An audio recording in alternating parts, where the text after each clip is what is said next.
Welcome to the Slop Farm. Enjoy the video. You start by preparing files and permissions. Make sure Pixellab is updated and has storage permissions so it can read fonts. This avoids import errors.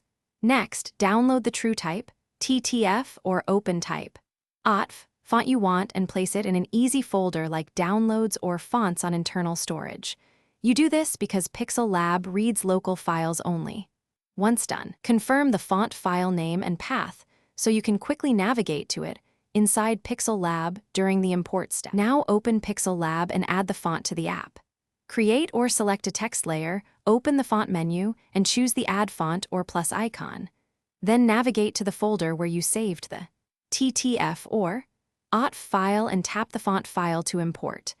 Pixellab will install it and show a preview.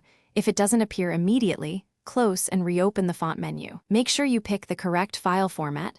TrueType and OpenType are compatible, so the import completes successfully. Finish by applying and verifying the new font in your design. Select the text layer, choose the imported font, then tweak size, line spacing, and tracking to match your layout. If the font doesn't show, first clear Pixellab's cache and confirm storage permission, then retry the import. If problems persist, reinstall Pixellab or re-download the font from a trusted source. Corrupt downloads cause errors. One key tip: test the font with multiple text layers to confirm consistent rendering before exporting your final image. Thanks for watching. Consider subscribing if we helped you today.